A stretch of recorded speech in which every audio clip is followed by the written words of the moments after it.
अध्यक्षतार मंत्रिमंडल 60तम बैठक अनुष्ठित हो वीडियो कॉन्फ्रेंसिंग माध्यम कैबिनेट मीटिंग रे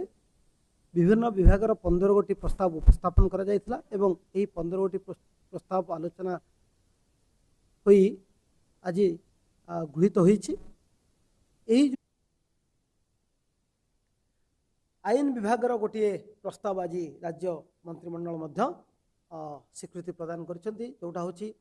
to streamline the recruitment process and to appoint more qualified and suitable candidates in the group B and group C posts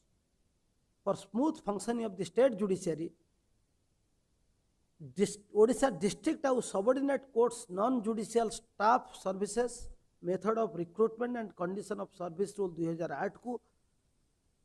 संशोधन करने को आज राज्य मंत्रिमंडल निष्पत्ति नहीं।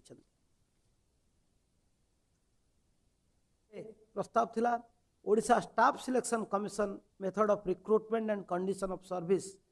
Of chairman and members rule 1995 को अमेंड करने संशोधन करने ओडिशा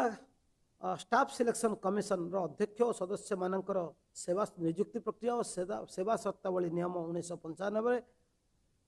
प्रस्तावित संशोधन अनुजाई ओडिशा जो स्टाफ सिलेक्शन कमिशन नियुक्ति पाता अध्यक्ष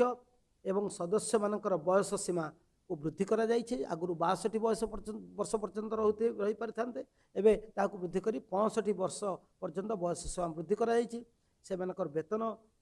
वृद्धि, अतिरिक्त पेंशन निवृत्त करवा, पूर्ववर्ती सेवा और आयोगर सेवा विचार को नहीं सर्वाधिक ग्राच्युटी सीमा 20 लाख टंका, पूर्ववर्ती सेवार अवसर बयस पर्यंत जीपीएफ बा सीपीएफ सब्सक्रिप्शन और सर्वभारतीय सेवा अधिकारी परी एलटीसी व्यवस्था कराई। ये सब जो नूतन प्रस्ताव गुड़िक संशोधित ओडिशा कर्मचारी प्रवरण आयोग नियमावली 1995 संशोधन को आज राज्य मंत्रिमंडल अनुमोदन कर।